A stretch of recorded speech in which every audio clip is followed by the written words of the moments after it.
Hey there, my name is Loftmeister, and we are going to go over a game played by GSC, or Gank Stars Cerberus, versus Avalanche. This is during the Evil 8 split number 2, and we're basically just going to be covering the draft, we're going to cover the game, and we're going to pause and analyze mistakes that have been made throughout this game. It's a pretty lengthy game at 20 minutes, and we're going to be able to take a chance to kind of break down everything and see where both teams may or may not have had mistakes, look at the pros and cons of each action, and then kind of take a closer look and see what the best ways that they can reevaluate are. So we'll start the VOD up right now. It's currently in the banning phase. First ban going to Avalanche. First ban is going to be Lance. Lance is obviously a strong pick. He's super versatile. You can play him carry in the jungle with weapon power due to high scaling on his Impale, or you can play him roam, where you can kind of more accentuate his positional advantage with certain abilities like Gythian Wall and combat roll. Second ban coming out is Taka. Taka, a very powerful pick, as most would know. Storm Crown into high crystal power items is usually the way to go, as it helps with his early clear, and they probably just don't want Taka in the hands of Avalanche. Baron is the first pick on the side of Avalanche. Avalanche already know that Baron is a top pick. Gank Stars know that Baron is a top pick. He's a extremely potent weapon power carry with great repositional options and great zoning tools through his ultimate and his Q, which can hold up to 3 charges. Samuel coming out on the side of Gank Stars Cerberus, going to Iraqi Zoro, who's going to more than likely be playing lane. Samuel obviously very high control, and then Lyra as well coming out. Samuel is obviously a very high damage pick, very energy intensive, but to aid with that, he obviously has very, very high crystal power scaling. Lyra has always been a strong pick. She's able to punish mispositions and is very much able to keep her team alive and steady through stuff like Imperial Sigil and Passage, which is very strong. Jungle Koshka going to be coming out for Avalanche. Koshka can stick to targets easy, but is extremely weak to reflex block and other types of block. So either Crucible, Aegis, and things of that sort. With Avalanche hovering and locking Arden. Arden, who's obviously very sticky, they're going to need somebody who can hold the front line well enough. So having a front line as strong as Arden, especially through health regen throughout his passive, since the more damage he takes, the more that he begins to heal it up. So I'm going to pause this really quick here so that we can break down the picks. So Baron and Samuel are going to be the lane, which is not always obvious, since Samuel can play jungle and take advantage of smaller choke points, since they don't have a lance to really do that. It's going to be Koshka and Cruel in the jungle.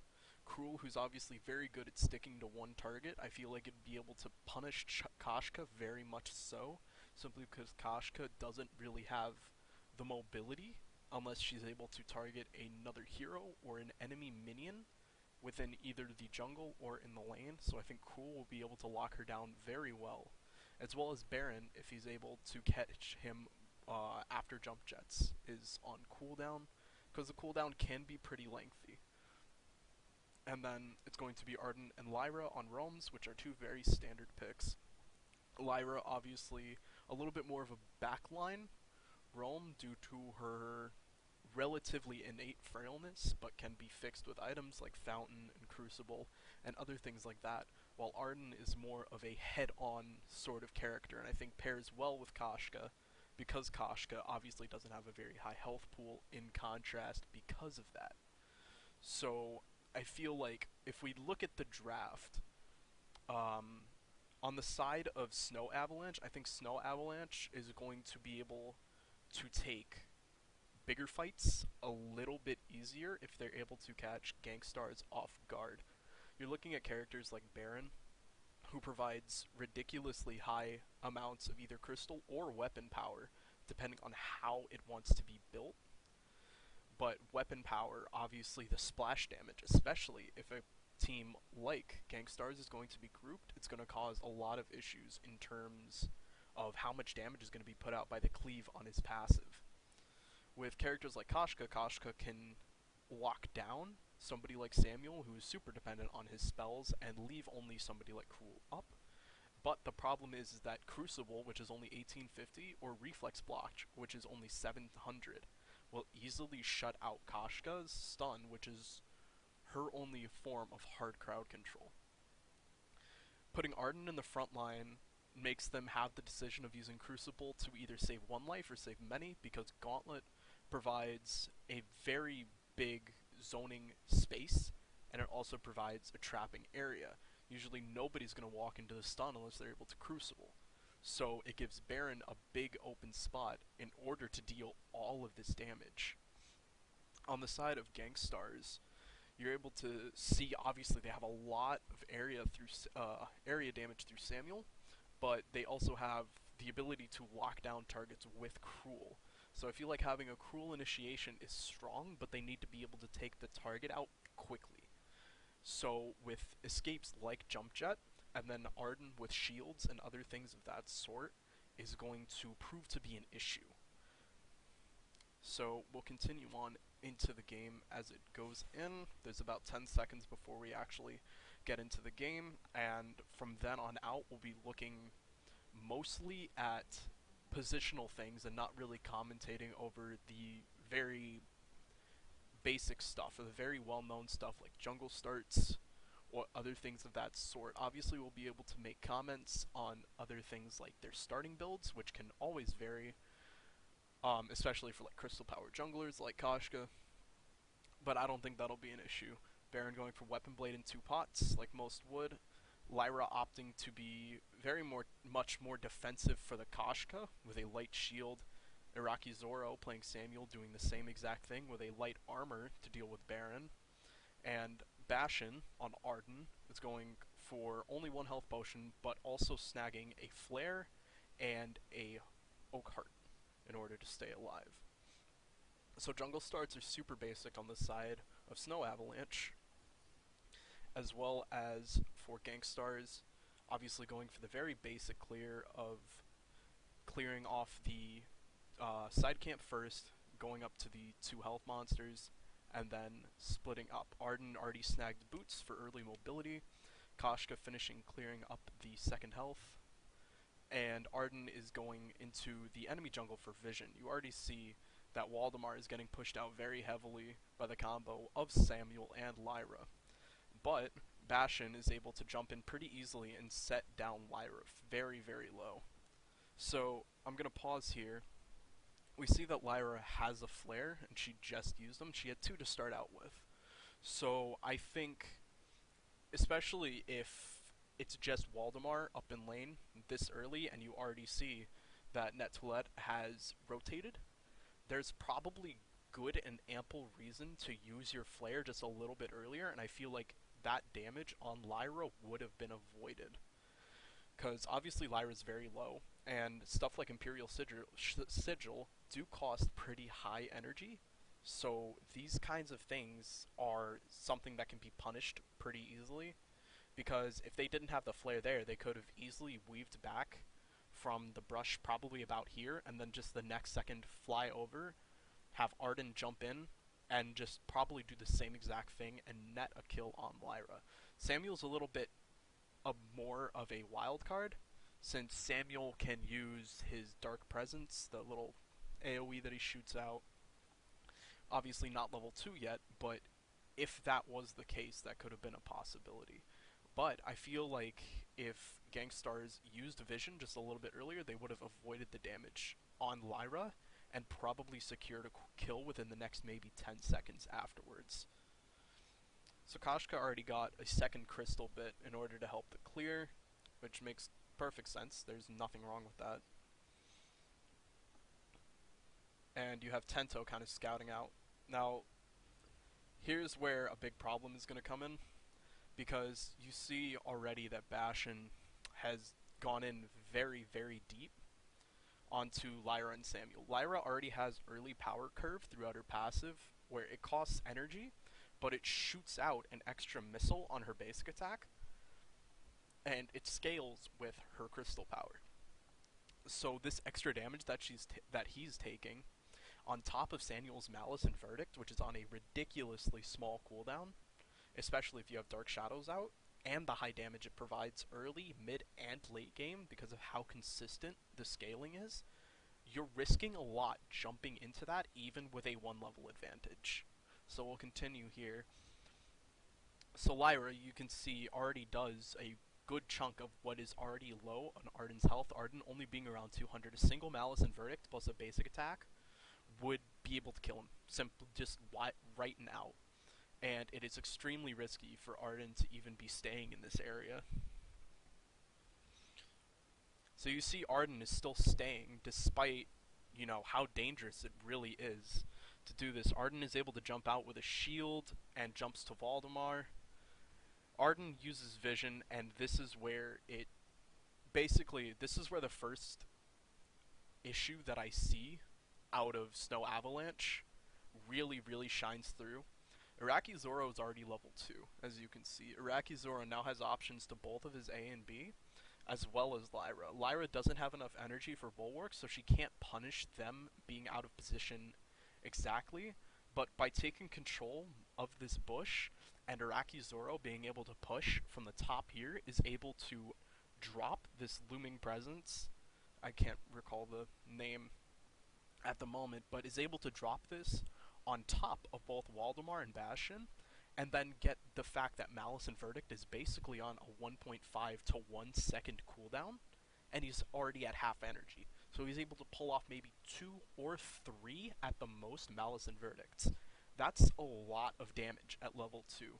And because of that, I think that it's going to end terribly for Snow Avalanche, because of the consistent damage from Samuel and the very strong poke that comes out of Lyra. So you're going to see the Malice and Verdict connects with both Bastion and Waldemar, and Lyra is able to poke out Bastion as he's running. Or, not Bastion, Waldemar, my fault.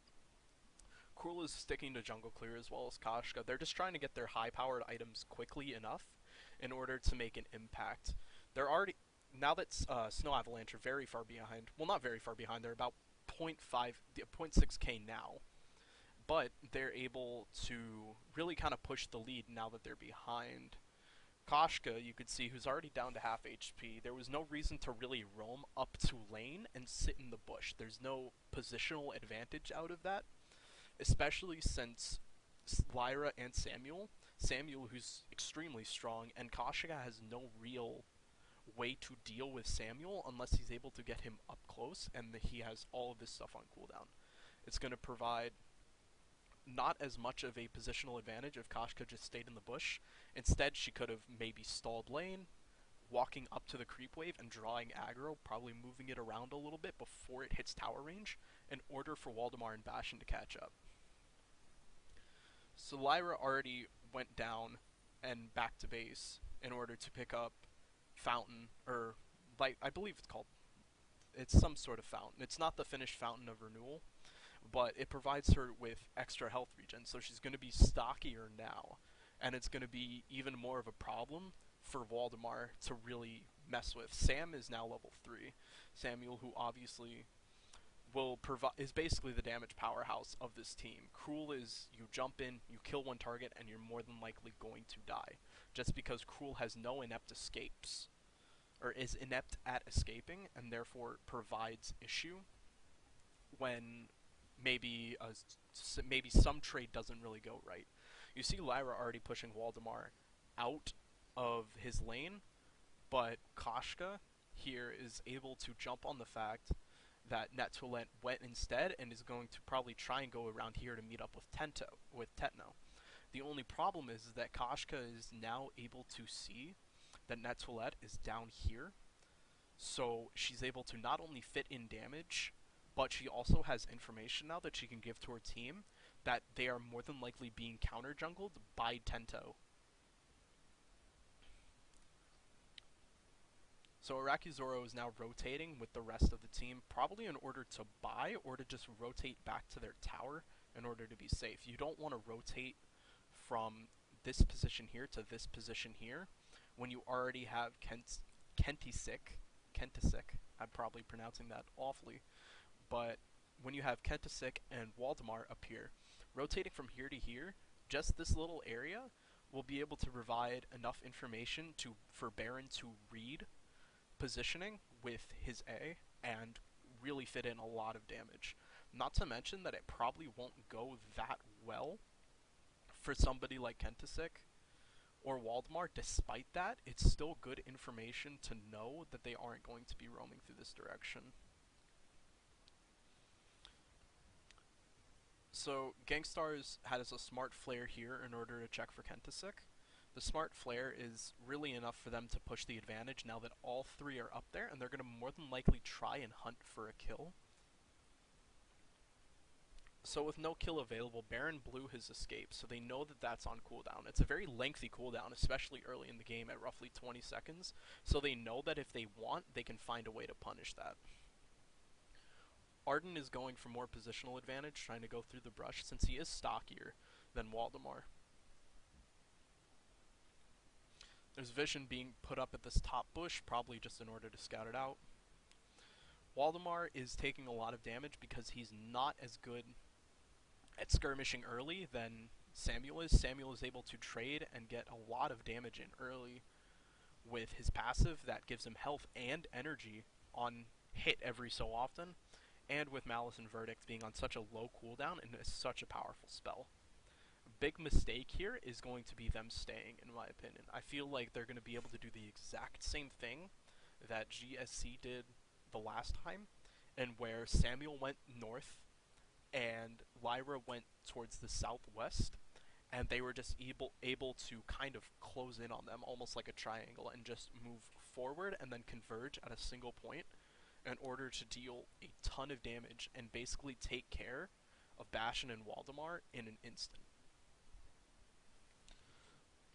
So you see Samuel's already poking in with Malice and Verdict. That last Malice and Verdict missile would have probably been the nail in the coffin for Baron. Baron's going back now. They have a smart, if you saw earlier, there was a very smart flare here. Obviously, I accentuate smart and vision because vision is so important in games like these, and you see that a lot of teams, especially on EU, I've seen a massive issue with, because I wrote an analysis on the game versus Gank Stars, the EU team for Gank Stars, GSS, or, my bad, GS, I can't remember the org name, but it was the European one, and I'm pretty sure that this is the European one as well.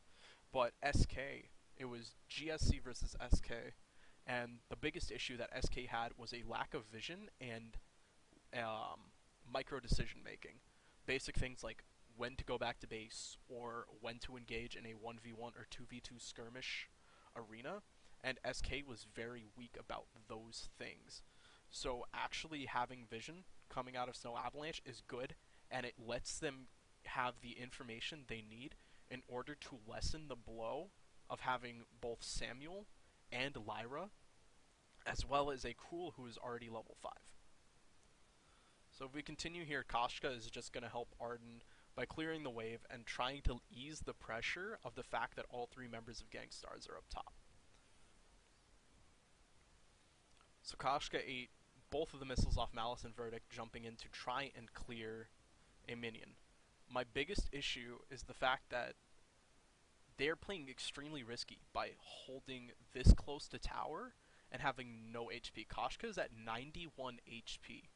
2 basic attacks out of Sam, almost probably 1 full basic attack combo out of Lyra, and a dash, a basic attack, probably not even a basic attack, but a dash and a lifesteal burst from Cruel will kill Koshka instantly, and they don't have the CC to lock down Cruel if they were to do that. They don't have the CC to lock down anybody if they were to do that, since none of them are level 6.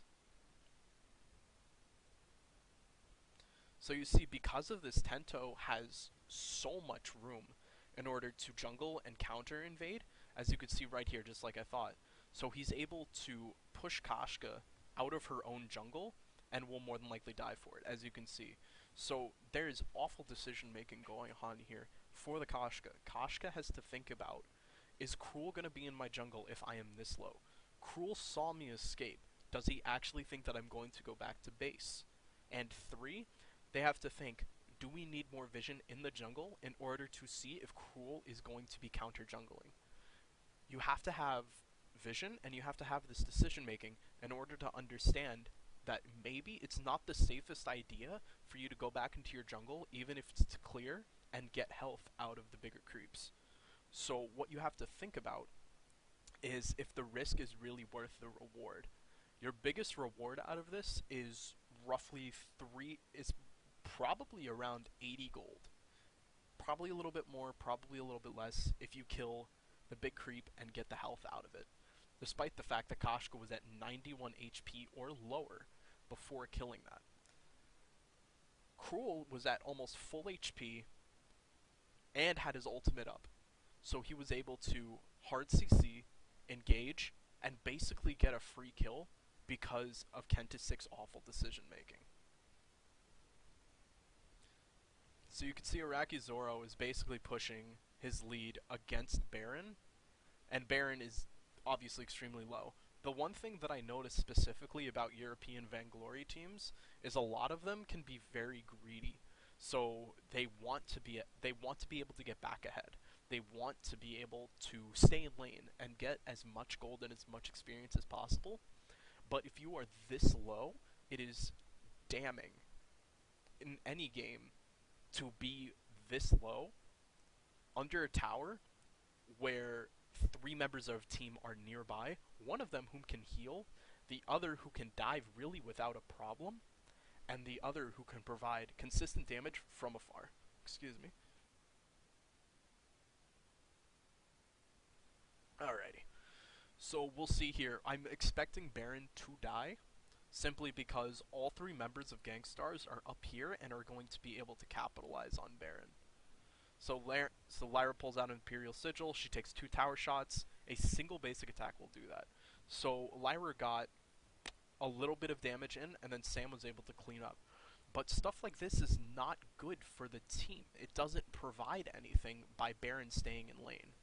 The thing, Koshka was doing good here because she was trying to put pressure on the fact, she was trying to basically put counter pressure on Gank Stars for trying to take the tier 1. She was able to fit a good amount of damage in, but Lyra and Samuel can provide themselves with good sustain with Samuel's passive, which gives him health and mana when he hits a target. Doesn't matter if it's a minion or a hero. And Lyra with Imperial Sigil and a Life Spring. So there's no real reason for Koshka to stay outside of maybe clearing a few creeps in order to put herself back on equal footing. Now, both of the roams have Fountain of Renewal obviously being an extremely strong item, providing a lot more health in fights, and on a 60-second cooldown, you can also use it within downtimes if you see fit. So Baron is going extremely greedy and not really opting for any defenses. You could see specifically, if you want to analyze the build, Araki Zoro's first item was light armor, since he knew he was going to be playing against Baron. Obviously, if you're Baron or you're any weapon power carry, you don't want to risk losing out on weapon power and causing your last hits to be more of an issue. But because of this, Baron is going to be a lot weaker now, especially since he's gone full weapon power. He doesn't have any even slight defenses to deal with the powerhouse that is Cruel and the powerhouse that is Samuel in terms of their damage. So Valdemar and Bastion are just kind of trying their best in order to gain golden experience without their best trying not to die. So you see the Bulwark coming out from Lyra trying to trap down Arden, but there's no real luck. I feel like if the Bulwark was popped a little bit earlier or Lyra was in a better position, I feel like they definitely would have gotten the kill on Bastion. Another thing is vision right now. Gank Stars has the most vision right now. They have the scout traps, they have all the stuff needed in order to scout out possible entryways from Snow Avalanche. So I'm going to go back really quickly and you can see. Go back a little bit more. So we can see specifically here, Koshka's trying to look in. She's trying to see what's going on, probably going for the health creep, but trips it, so that gives Gank Stars the knowledge and the information that Koshka is still trying to jungle and possibly trying to go for a gold mine steal. And with that said as well, there's a scout trap up here. So they know that Arden and Baron, even though they're behind, they're still going to be up in lane trying to get experience, and Arden trips the mine here, which gives them vision and gives them the knowledge that Arden is up top and he's very, very pushed. So Arden obviously retreating, as well as Baron. Baron preemptively using jump pack in order to get away, not wanting to risk anything now that Samuel has sleep. Sleep is such a powerful tool, especially on a character like Samuel, who can take advantage of the burst, and even Cruel, who can follow up with chain CC out of his ultimate. So far, Koshka is really the only one with any sort of power curve at the moment. Everybody has ultimates now, so I feel like Avalanche is going to be able to take advantage of fights now, since nobody has Crucible online, but they all have Reflex Block. So the real thing is they're going to have to gamble on it. So they either have to save their reflexes for Gauntlet, or the one target is going to have to save Reflex Block in order to stop Samuel, or not Samuel, but in order to stop Gauntlet out of Arden. So you're able to see Cruel and Samuel are able to put out enough damage in order to kill off Baron. Samuel just has such high damage, and with Broken Myth already online, it just amplifies his damage even further, up to a maximum of 35% more, which is insanely high given the low cooldown of Malice and Verdict. So Cruel is already given the option to counter jungle, simply because they know that Koshka and Arden are at their T2, so he's able to push his lead even more.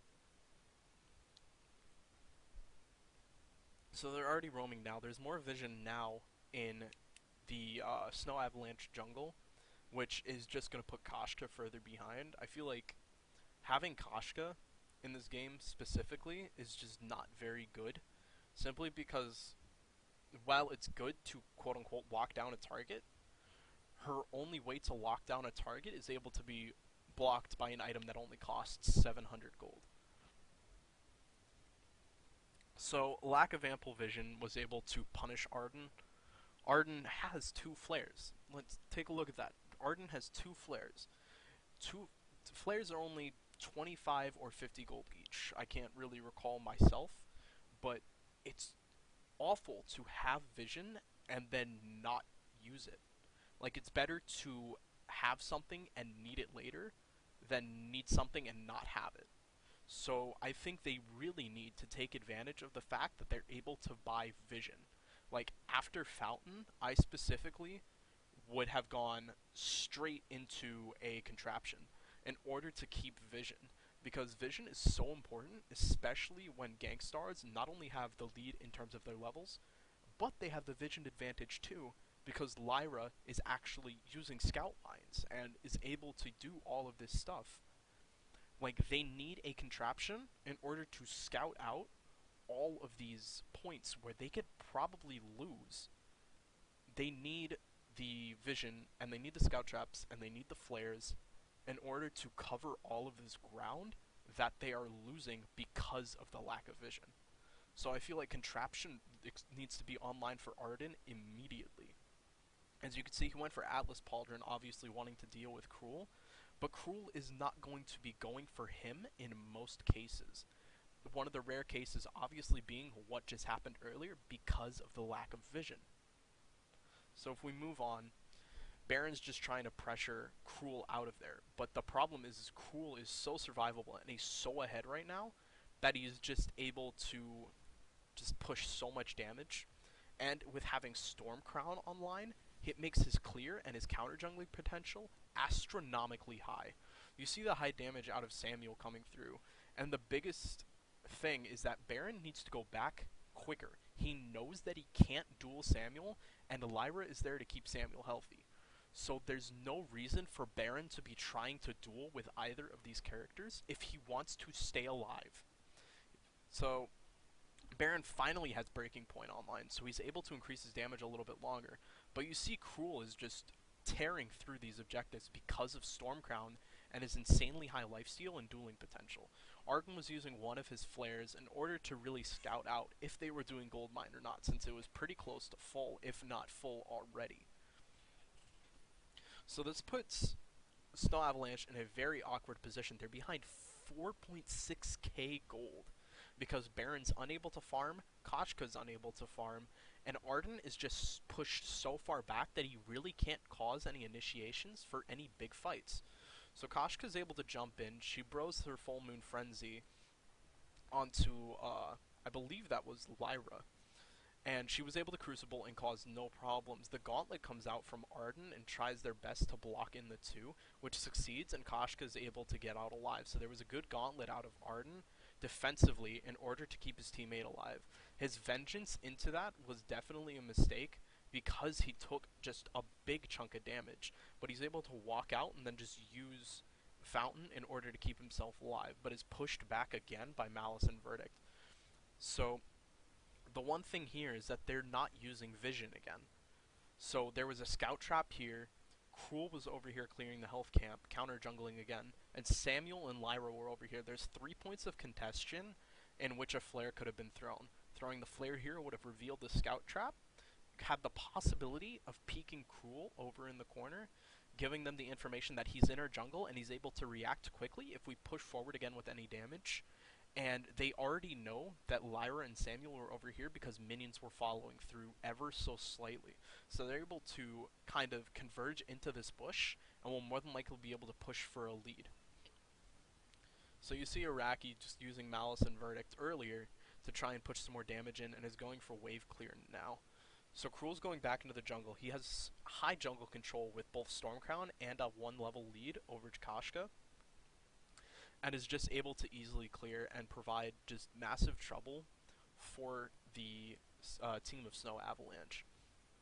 So Baron has a little bit of a reprieve and is able to farm kind of freely now, but they also run into the problem where now this 2v2 is going to be very bad for the side of Snow Avalanche, and Samuel is just easily able to clear and will more than likely cause damage for a character like Baron. Baron pushes through a little bit now that he has some sort of survivability and tries to push a bit of damage onto Iraqi Zoro and that Toilet. But Iraqi Zoro is going to be able to heal himself up if he gets to any minions, and Lyra can always drop down Imperial Sigil if the time is right. Now, Full Moon Frenzy gets dropped on Iraqi Zoro, but Bulwark comes out and Crucible, which is basically just drops any chance of Koshka to really do anything. Arden drops extremely low, and in my opinion should be backing. He should not be in this fight, and he starts backing now. So Koshka is able to stay in this fight just a little bit longer simply because she already has higher HP. There's a chance that if Gank Stars makes a mistake that she's able to capitalize on it, even if it's not with her ultimate, just with any basic damage, since she does have a pretty decent damage output in terms of her crystal power. Flare finally being used out of Arden in order to scout vision. So you see that I feel like Bastion finally realized that they need this vision extremely badly in order to kind of put themselves back ahead. So he uses 2 flares and he scouts one at the middle bush that leads into the Snow Avalanche jungle right under the T2 tower. So he uses that in order to scout out if Cruel is there or the rest of Gank Stars is chilling in that bush to maybe try and jump on them again. And then he scouts the tri-bush by the health creep and the gold mine in order to see if maybe there's any scout traps or if there's any possible way that they could have just scouted, that they're running through and are going to try and go for some sort of push or some sort of gank on the side of Snow Avalanche.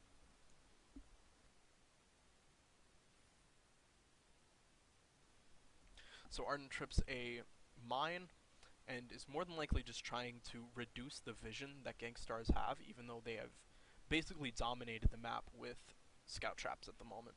Koshka's just trying to get herself ahead, but Gank Stars are going to be able to easily clear another gold mine. This is their second gold mine this game, which puts them at roughly 600 gold. If the first gold mine was free, and this gold mine now, that would equal to about 525 gold, which is a huge upgrade, and provides them with not only a lot of money, but it does give them experience. So they can also complete their items faster, as well as just become more of a threat because of this money. Tento's out alone, but Gank Stars are very much easily able to catch up. Gauntlet comes down, but Reflex Block comes out of Tento in order to block the, what's it called? Or actually, that wasn't from Tento. That was a Crucible used in order to block that. So Cruel is able to kill Baron. Samuel picks up Arden, and Koshka is forced to go back. Fighting in choke points like that is where Samuel truly shines, because he's able to provide such high damage, and the fact that it's all in a line really is accentuated by these small corridors that show up in the jungle. They trade out the T2 tower, and there's nothing really that I feel like SnAv can do. I feel like this is definitely a lost game. It was probably a lost game by the time that they were 4K behind, but now that they're roughly 7.4K behind, there's not really much to come back from. They have to get really lucky picks, and they have to be able to get Gank Stars out of position and catch them one by one, which is nigh impossible, because you could see that Gank Stars has almost always been in a group this whole game, with the only exception being Cruel jumping into counter jungle with Stormcrown, and it only takes like 10 seconds at the most. So there's not much that's really missed out on, except for the fact that now Gank Stars is in the lead because of this, and they have 7 on Kraken. They've got 4 in. They've got 2 leading into the Tribush, 2 into the corners of the Kraken Cave, and then 1 in each Tribush. So Tento is going to be able to solo Kraken at this point, and it leaves Samuel and Lyra to basically push out SnAv, which they're easily able to do. So they not only get the pick on Baron, but they get the Kraken unleashed, and now they are able to just easily jump in on Koshka. Koshka's going to fall no problem. A Gauntlet comes out, a defensive Gauntlet, in order to try and save his life, but he just walks through passage in order to try and run away, but there's no way that Arden's going to be able to escape from this, and he just is going to more than likely fall to Cruel, who's going to be able to dash in. 1 hit, and his B will be able to kill Arden. So he's going to be able to go in. Is he going to be able to get the last hit? He's not going to be able to get the last hit, but he's going to be able to retreat, and Arden goes back to base.